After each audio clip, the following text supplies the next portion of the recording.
it, you see that there's two camps on either extreme. One extreme is the scientific determinism camp that says that everything is already written. From the time of the Big Bang until today, it's all been written. We just need to know the equations to figure it out. And the other side, which is the liberalism side, says that you have the full decision making in what you want to do. What Islam does, it says no, it's in between. You have free will, which we all understand, and we know because Allah subhanahu wa ta'ala is going to hold us accountable for our free will. He has told us He will judge us. He wouldn't send us to Jahannam if we had no choice in the matter. But we have a choice. Nor would He give us Jannah if we had nothing to earn. We would just be like the malaika. But we did have a choice, and so He gave it to us. But at the same time, Allah subhanahu wa ta'ala tells us about qadr and taqdeer and qada. That there is a certain level of determinism that exists, that Allah has full control over. What's the explanation of the two of them? Of how they interact? Well, it has to do with the ilm of Allah subhanahu wa ta'ala. Can you understand the ilm of Allah? You will not be able to understand qadr either. Is that clear? So I see some confused faces. There are many ways to try to explain destiny. And I know of several. But at the end of the day, no model works perfectly. The reason being is that qadr is tied with the ilm of Allah subhanahu wa ta'ala and with the irada of Allah subhanahu wa ta'ala. And just like you cannot, because if you were able to understand qadr completely, it would be as if you understand one of the sifat of Allah subhanahu wa ta'ala. And that's an impossibility. You will not be able to. It's an amazing concept. This is not a Muslim problem. You understand? The reason I gave you the example of scientific determinism and liberalism is to show you a problem outside of Islam. This is something nobody understands. And now you understand why nobody understands it. Because to understand it is to understand the ilm of Allah. And that is an impossibility. There are some things in this world that are so absolutely mind-blowing that they directly indicate back to the existence of Allah subhanahu wa ta'ala and the greatness of Him. This is one of those things.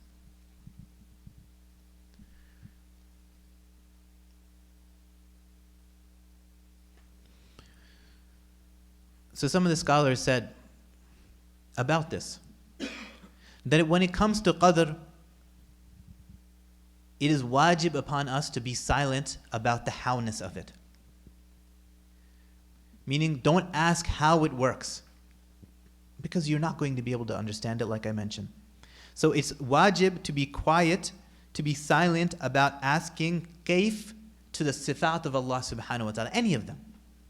How does Allah hear? How does Allah see? How does Allah know? It's wajib that we stay quiet about this because it is not something that we can know.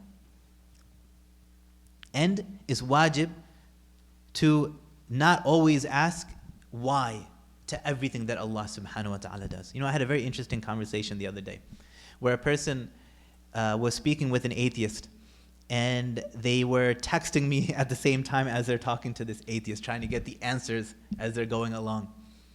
And so the atheist is saying, I think God should be like this and like this and like this. But you are saying God is like this and like this.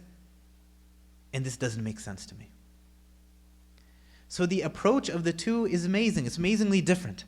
That the atheist is saying that God should be like this and He should have this characteristic, and in this situation He should do this. In other words, Allah should do what I think He should do. Meaning, let me define God the way I think He should be, and if you find and bring that God to me, then I'll accept. Whereas the Muslim is saying, no. Wajibul wujud, He exists, and He has told us what He is like.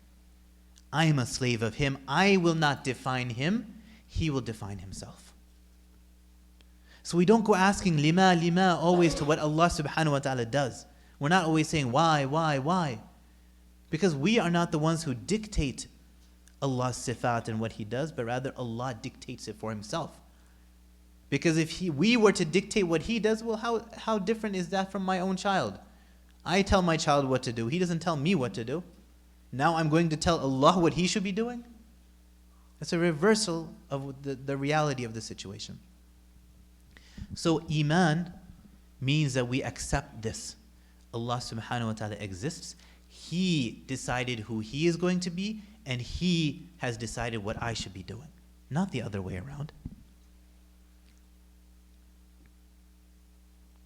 So Iman is to understand that the knowledge of Allah subhanahu wa ta'ala overpowers all of the actions of the believer, good or bad. I might want to do something, but it will only take place if Allah subhanahu wa ta'ala wants it to happen. So it's to understand that His knowledge overpowers all of the creation's actions, whether they be good or bad, and that the actions of the servant only happen according to His knowledge and what He has already destined to happen.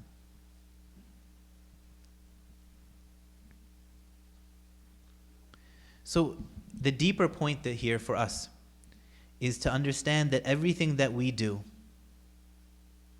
is Allah's creation. He is aware of it. He decided it to happen, and He brought it into existence. Nothing we do escapes Him and His knowledge. So when that is the case, then do what pleases Allah subhanahu wa ta'ala. Any other path is illogical. Any other path is to take a path of someone who doesn't follow their intellect. So in saying that we believe in qadr, the good and the bad, the Prophet ﷺ is giving us this indication. That Allah subhanahu wa ta'ala's ilm encompasses everything that you do. You have the decision, so do what pleases Him. There are two types of khair.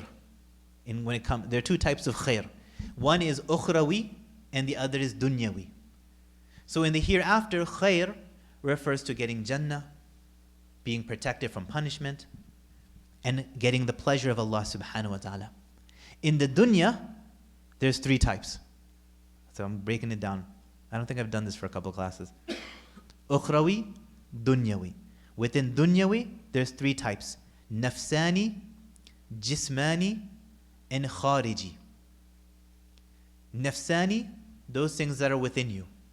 So khair is to have good personality, to be free of bad traits like pride and kibr and riya. It's to have iman, to believe in Allah subhanahu wa ta'ala and to recognize Him. Jismani, khair, is to be good looking, to have good features, to do good actions, to have a long life. Khariji is to those things that are outside of the human being entirely. That is like wealth, children, people thinking good of you, having good relationships, and so on. And shar is the opposite of this. You can take these same categories and just flip it. That'll be shar. So when a person makes dua for khair or hasana, رَبَّنَا آتِنَا فِي الدُّنْيَا حَسَنَةً وَفِي الْآخِرَةِ حَسَنَةً, then a person is asking for these things. Hasana in the sense of ukhrawi and dunyawi. In the dunya, what's inside, nafsani, what's outside, jismani, and then what's outside of us entirely, the khariji. So a couple points that I wanted to make. Number one, that when a person believes in qadr, then along with that necessitates that they believe in the oneness of Allah subhanahu wa ta'ala as well. Why? Because had Allah not been one, had He been 2, 3, 5, a million, then we would not see qadr the way that we see it. Meaning things taking place in an orderly manner. Otherwise we would see chaos as one God tries to do what it wants to do and another one tries to do what it wants to do. So the fact that we see the entire world play out in a systematic way according to the same kind of laws over and over again, then we see that there must only be one Allah. Also, it necessitates the knowledge of Allah subhanahu wa ta'ala, His mercy. So when we see everything taking place, we see that only one who is knowledgeable of something can cause it to take place. So Allah has ilm. When we see the blessings that He's given us, or the mercy that we have between one another, then we know that Allah is also merciful. We know He has qudrah. We know He has power. We know that He is wise. We know that He is able to do what He wants to happen. So this dunya is a show, is a display of the sifat of Allah subhanahu wa ta'ala, of the asma of Allah subhanahu wa ta'ala. His names and His attributes are on full display for us. And it's only that we have to open our eyes and look at it. And then you would recognize Allah subhanahu wa ta'ala. It indicates towards His greatness. There's also a saying, same thing, it's a weak hadith, but again the meaning is that Allah subhanahu wa ta'ala said, "La yasa'uni ardi wa la sama'i," that my earth and my heavens, they cannot appreciate me, or they cannot encompass me. وَلَكِنْ يَسَعُنِي قَلْبُ عَبْدِ الْمُؤْمِنِ, but the heart of a believing slave, it can. Meaning, if you take out human beings and this entire world as it is without the human being, there is nothing in this world that can appreciate the dhat and the sifat of Allah subhanahu wa ta'ala in the way that a believer can. The believer that looks at the entire universe and appreciates the musabbib behind it, the one who caused all of it. This is something unique to human beings. Afterwards, Jibreel alayhi salam, he says, قال صدقت. So Jibreel says, you have spoken the truth, just like he did the last time. A couple other points. A person doesn't become, the discussion about takfir and kufr is a long discussion, but just a couple points. That for a person to become a kafir, there's two things that are necessary. Number one, that the person denies something that we know with certainty. What are the things that we know with certainty? That which is mentioned in the Quran, and that which is mentioned in tawatur hadith, mass transmitted hadith. Remember, we had this whole discussion on this? So the first thing is that a person denies something that we know with certainty. What we know with certainty is what's in the Quran and what's in mass transmitted hadith. Number two is that a person denies something that is commonly known among Muslims. What does that mean? If a person denies the existence of Jannah and Jahannam, this is kufr. Why? Because number one, we know its existence with certainty, and number two, it is something that is generally known, what's known as ma'alum bid-darura, is generally known among Muslims. So you have no excuse to be jahil about it.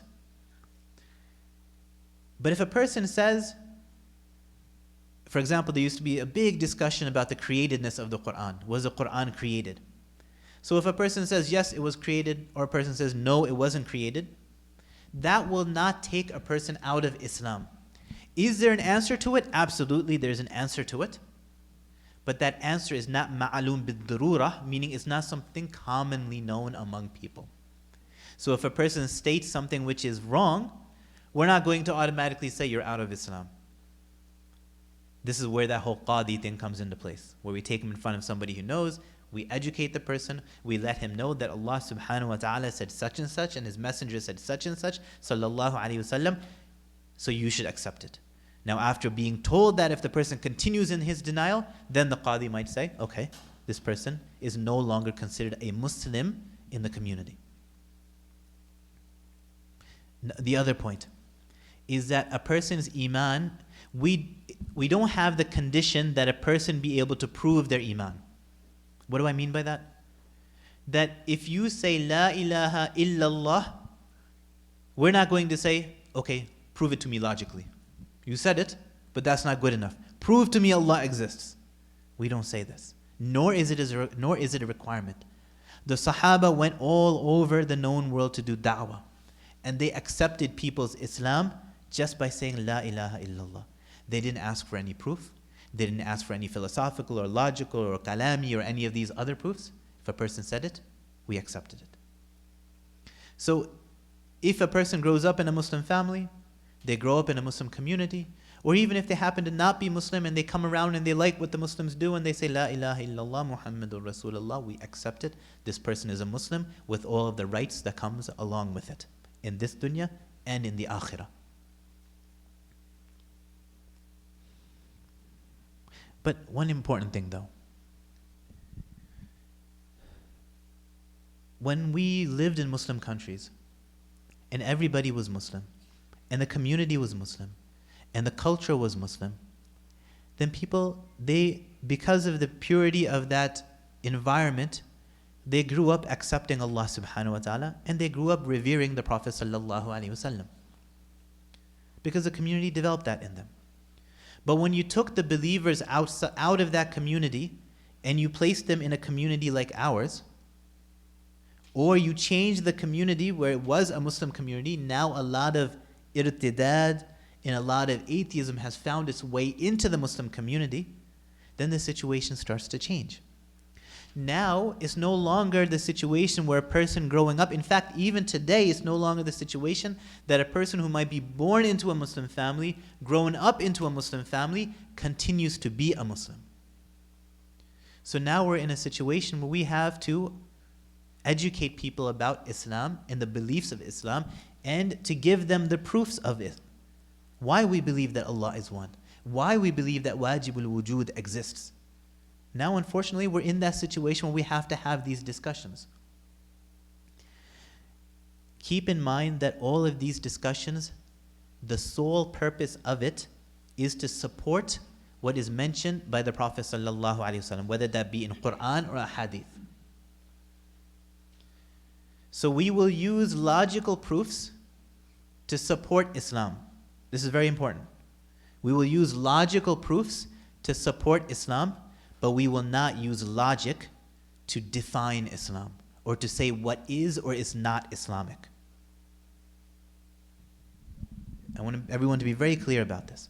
The role of logic and philosophy and science and all of these other things when it comes to our beliefs is to support it, not to define it or elucidate it. So what we're doing is we're making the wahi and the statements of the Prophet ﷺ as what is correct, and we're using everything else to support it. But when you start using logic to define what you believe and what you don't believe, then you've made your own mind as the main thing, and now you're trying to find things in Islam to support it. Understand? What we find now is today people are flipping the situation. They're taking science, philosophy, logic, these things that were meant to support the deen, and instead what they're doing is they're deriving their beliefs off of these things and they're using the deen to support it. This is wrong. Our deen is defined by Allah subhanahu wa ta'ala and His Messenger sallallahu alayhi wasallam. Everything else is subservient to it to support it. So the way that this is going to be practical for us is when you hear people talk about Islam and they go into all these proofs, I think it should be this, it should be this way because of this reason and that reason and this reason. Sometimes we have to step back and ask the question, your conclusion, is it coming from the Quran and Hadith and now you're trying to support it? Or is your conclusion coming from your own mind and now you're digging for ayat to support your own conclusion? Similarly, we have many speakers now that are logicians and philosophers and scientists. And so their training is first and foremost those fields, and then they dabble a little bit into Islam, and they reverse it. Sometimes they're very well-meaning people. I'm not saying they're doing this out of ill intent. Sometimes they're very well-meaning people. But their education is in another field, and they try to take that field and define deen, and in doing that they come up with some absurd answers that this ummah has never seen, let alone has it come from Allah and His Messenger sallallahu alaihi wasallam.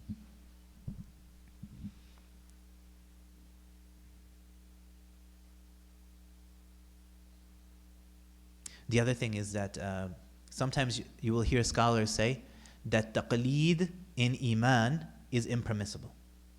Meaning blind following in Iman is impermissible. What is meant by this is for someone to say, I believe this because my father believed it. You know, why do you believe in the kalima? Because my father believed in it. Why do you believe that qiyamah is coming? Because my father told me it's coming. This is blind following in Iman, and this is not permissible. You can believe in Allah subhanahu wa ta'ala because you look at the entire world and you say that there must be a creator. You look at yourself and you say there must be a creator. You can believe in some things like what will take place on the Day of Judgment because a scholar has told you that this will take place on the Day of Judgment. In doing that, you're not blindly following the scholar, but you're allowing the scholar to tell you what is in the Quran and Sunnah. Make sense? Because you don't have the expertise, or you have not read the Quran or Hadith to a good extent, then you rely upon the experts in that field to tell you. In doing that, you're not following the expert, you're following the Quran and Sunnah, and you're allowing the expert to tell you what's in it. Understand the difference, everyone?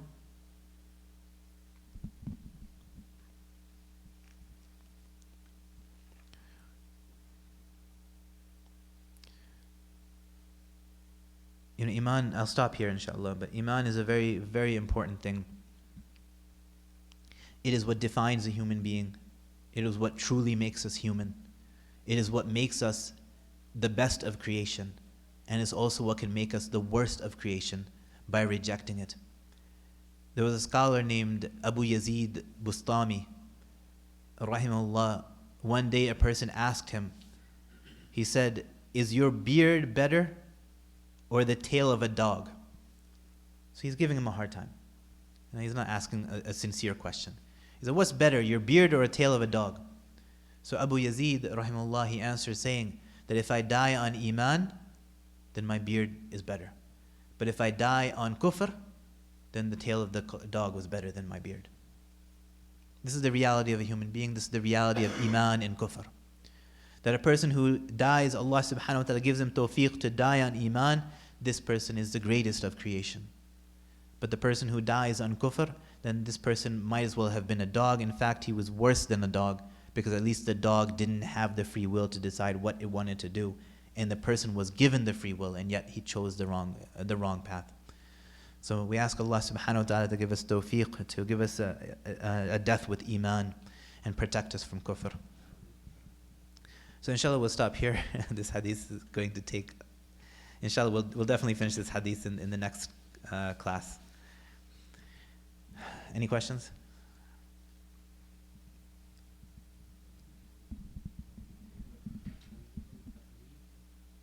What did I say about, what I said about taqleed being impermissible in Iman is that a person's Iman in Allah subhanahu wa ta'ala should be based in the belief that Allah is the creator. Now, how he came to that belief can vary. You know, people come to Iman in amazingly different ways. Some people study the world and they become Muslim. Some people, they see someone doing something very nice and they become Muslim. Someone has something amazing happen in their life and they become Muslim. So all of these things lead them to the idea that there's a creator. This is how it should be. Even a person who grows up in a Muslim environment, even if you ask them, why do you believe in Allah? They won't say, I believe in Allah because my community believes in Allah. But rather, they will give you the same answer as the community would give you. That we have a creator, and it is Allah. What is not permissible is to say that my Iman is whatever he believes. This is not permissible. Because then you're making him the source of your Iman rather than something other than that. So let me give it a different way. If tomorrow he were to leave Islam, I would leave it too. This is taqleed that's impermissible. Go ahead.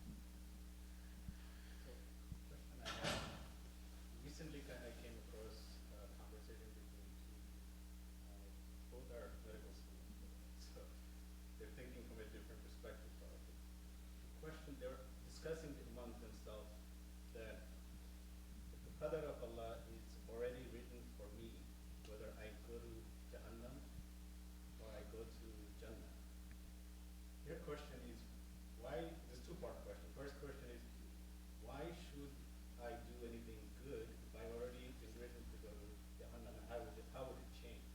That's the first part. The second part is, if Allah already written the qadr for me where I will be, then why didn't He just make everybody go to Jannah instead of Jahannam? So as to the, How would you yeah. address those kind of things? No. It's a common conversation between the two. Neither one of Right. them are questioning anything, just wanted to understand. Right. And so that's why I spent more time on this today than I normally would have.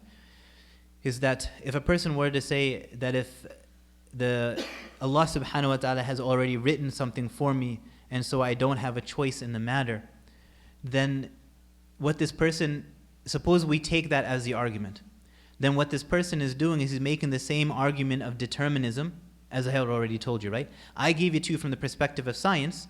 This person is giving it to you from the perspective of deen, right? So if a person were to say, it's no different, the two of those are no different. That if a person were to say that scientifically I have no choice, but yet he still applied to medical school. He didn't sit at home. He still worked very hard. He took his MCATs. He did all of the studying. If he was truly a scientist, he would have said, oh, it's scientific determinism from the Big Bang, my destiny is already written for me. I can do whatever I want, I'll just sit at home. But he didn't. So take that same thinking that you had over there in your science mind and bring it over here. That because Allah subhanahu wa ta'ala is aware, His ilm encompasses what will happen before and what will happen afterwards, it doesn't necessarily mean that you have no free will. Think of it a different way. We all know what we did in the past, right? In our mind, we can look at that film of our history and see what we did in the past, right? Can we change what we did in the past? Did we have free will in the past when we did that thing? Just because I can picture it now doesn't mean that what happened was already set by me being able to picture it. Allah, in a similar way, although not exactly, like I told you, there's no perfect example here. In a similar way, the way that we look at the past, Allah subhanahu wa ta'ala being outside of time, He sees the past and the future in the same way. Understood? Take the analogy of the way you look at your past, and as best as we can, Allah subhanahu wa ta'ala being outside of time, for Him the past, the present, the future, it's all the same. He sees it all at once. He has ilm of it all at once. Just because you know what you did in the past doesn't mean it took your free will away from it at the time. Just because Allah knows what's going to happen to you in the future doesn't mean it takes away your free will in the future. Knowledge is one thing, free will is a different thing. What is the exact relationship between that knowledge and free will? Well, this is from the ilm and qadr of Allah subhanahu wa ta'ala, which you're not going to be able to understand fully. Make sense? So then the second part of the question just goes along with that as well. Just because Allah subhanahu wa ta'ala knows you're going to go into Jahannam or Jannah, He still is going to give you the opportunity to make the decision to get there or to make the decisions to not go there. The free will is still there for you. Otherwise, if Allah were to just throw you into Jannah, He's rewarding you for what? You didn't do anything if you had no free will. This is why malaika don't go to Jannah. Right? Malaika are perfect. They don't make any mistakes. All they do is obey Allah. But there's no Jannah for them. Why isn't there a Jannah for them?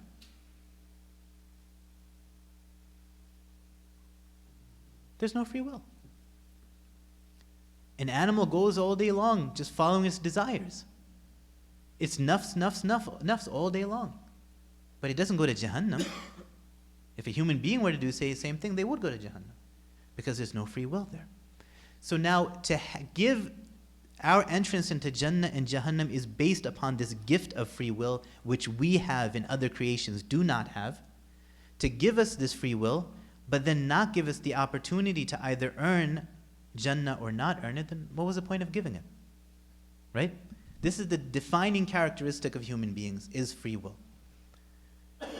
And then to take it away and just say, okay, just, pass, go, collect your 200 and go into Jannah, then what was the point of giving it to us in the first place? So these are just examples to kind of understand it.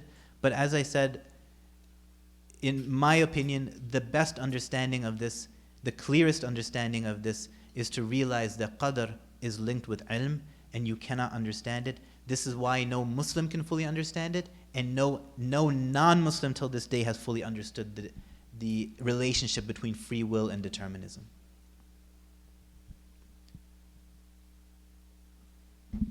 Go ahead.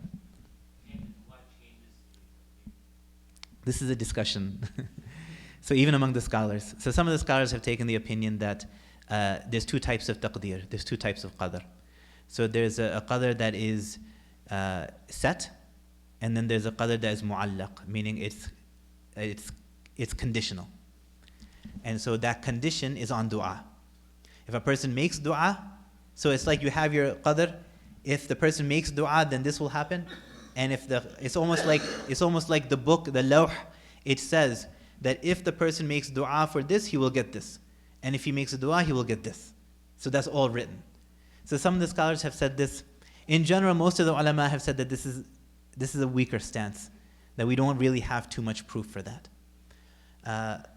Whereas the majority of scholars have said the strongest belief is that your dua does have an effect, but your dua is also written for you. So that too is written. What the dua that you will make is from the ilm of Allah, and that too is written. So the same way that you go out to seek your rizq by working and studying, go out and seek khair through dua. Same thing. So you actually find hadith on both sides of it. You find proofs on both sides of it, Quran and hadith. The clearest way to put it together seems to be the latter. I was thinking about skipping this topic entirely, just because it can be difficult for people to understand. But at the same time, like the brother mentioned, this is something that is mentioned and spoken about a lot, and it has been for 1400 years. And the answers that I'm giving you, these are not new answers. I want everyone to really understand this. That sometimes atheists and agnostics, or even Muslims that are having doubts, they come with a question and they act as if no one's ever asked this question before. I'm the first person to think of it. And I have a question that is so devastating that it will destroy your iman. And that question was asked 1400 years ago and answered 1300 years ago. And our books are full of answers for these questions. But we don't know our books anymore. We don't know what our scholars wrote anymore. And because we don't know it, we think that these questions are new, and they're not. Okay, go ahead. Was this question about taqdeer, wasn't that asked by the Sahaba to Prophet Muhammad? Right. And even it was asked by the Sahaba, it was answered by the Prophet ﷺ in a way that was befitting for them. And then the Salaf passed it on afterwards. And then after the Salaf, the Khalaf, as they started dealing with Greek philosophy and other deviant ideas that crept into the Ummah, they answered all of them in multiple different ways, in a way that really leaves little doubt. It's just that we are so removed from it now that we don't really understand them anymore. Okay, inshallah. Jazakumullahu khair. Assalamu alaikum wa rahmatullahi wa barakatuh.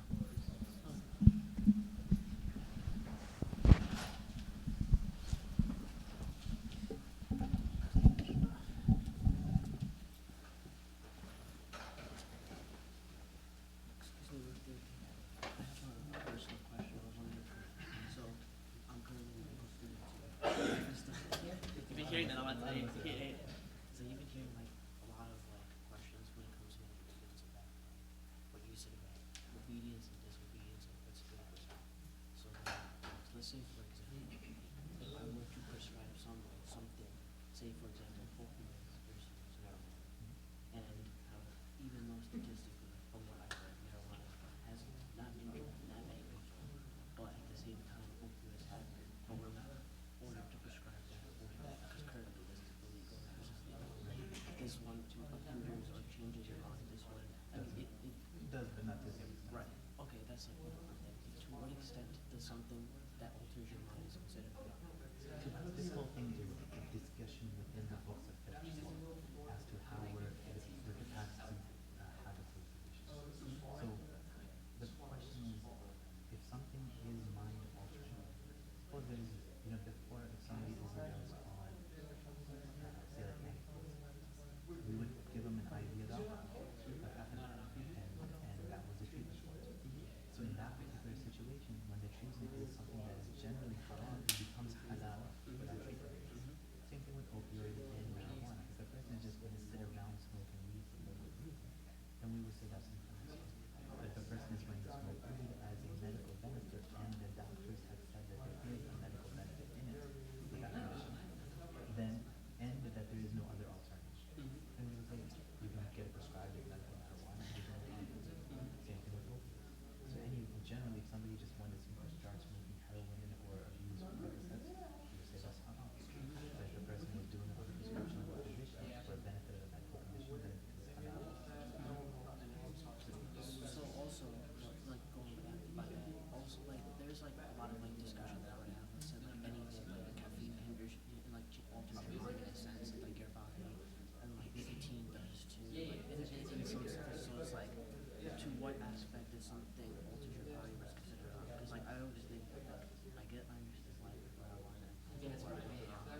tomorrow the new drug comes out and you start applying the principles and passing your own fatwa to your patients, Right. that you might get yourself into, you might give a wrong answer. I see. And fatwa is something that you'll be held accountable for on the day of judgment, so you probably don't want to take on that responsibility. I see. Okay. So generally, what doctors will do is they'll, like I get a lot of these questions because I'm a physician, I understand the medical aspect. Yeah, that's of why I it. came to that. I Right. wanted to ask. So I get a lot of these questions. So people just come to me, especially like in this situation. What should we do? Or medication situations like this. So I get a lot of questions from people. I'd like the doctor prescribing this medication. Is it halal as well? And so then I'm taking on the responsibility of doing the research, finding, giving the answer. So what I would tell you is wherever you end up eventually, that you form a relationship with the local scholar, and then you come with the situation, you sit down with the scholar, you provide the medical aspect, he provides the Islamic aspect, and between the two of your expertise, you come up with your I answer. see. Okay. That's my question. Because for you to take on the Islamic expertise, when it's not your expertise, is like the Imam trying to talk about medicine on the mountain. Yeah. Is going to make a lot of I mistakes. see. Yeah. Right? Understandable. So the best thing is for both specialties to come together.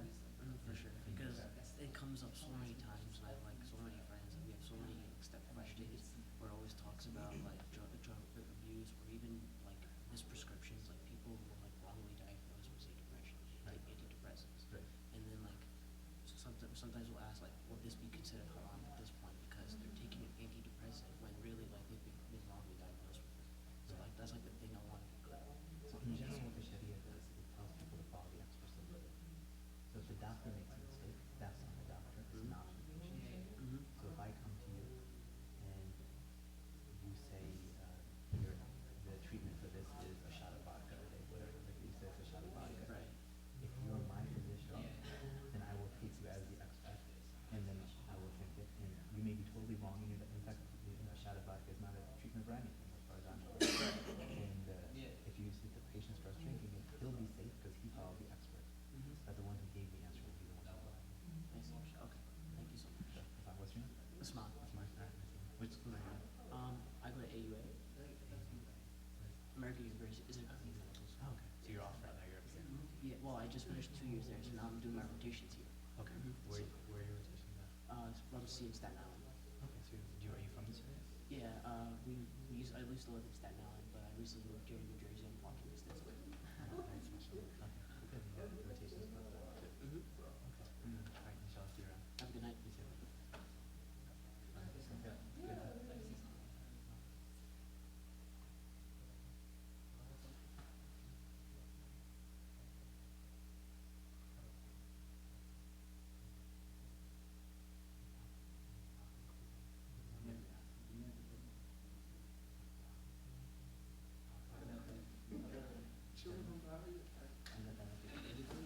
We're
feel as though like your lives are like much more like so sound in that sense. You know what I mean?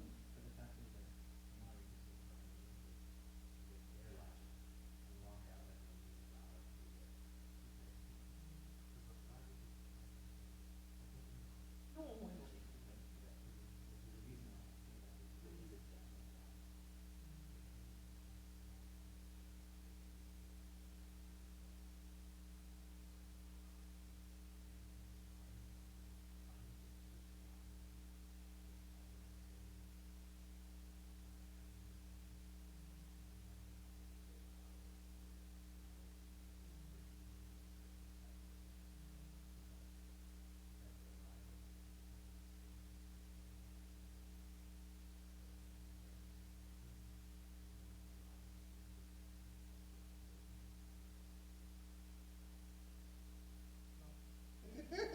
At the end of the day, it's simple. Just you're on earth. I'm sure. That's the bottom line. You're on earth. Love to use that to do.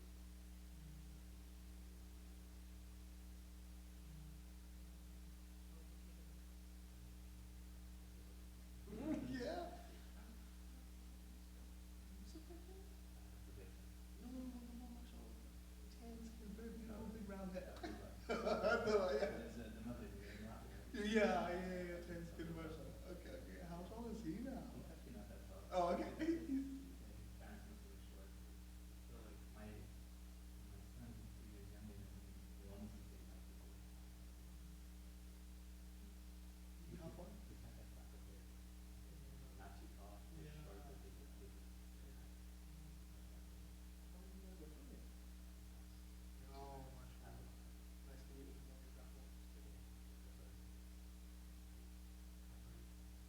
I moved to like right behind ICMC, like right behind Cambridge Mall. I was really, yeah, literally, you told me you were leaving maybe May? Is that I didn't make leave till sense? August though. You leave till August? I think I moved August 1st. I moved in August 1st. I didn't, like the bridge or the, For how long? it's one of those donuts, yeah. Some of Like, them. what do you mean when you felt you did that? Yeah. What's the name of it? No, no, no, no, no. On the other side, on the other side. Whatever the highway, it's like 287 or whatever. Right off of one of those small, so I'm literally 5 minutes away. That's what I So, told. so you're on the other side of Route 1 on the west. Yeah, yeah, So from the mall. yeah, yeah, yeah, yeah, yeah, absolutely, yeah, yeah. So like even last night, like I'm going to the class, I'm gonna drive to move these class.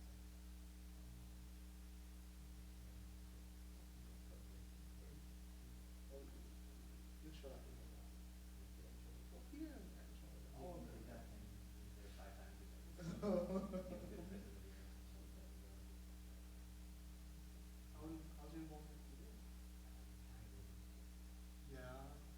Or just this? Yeah.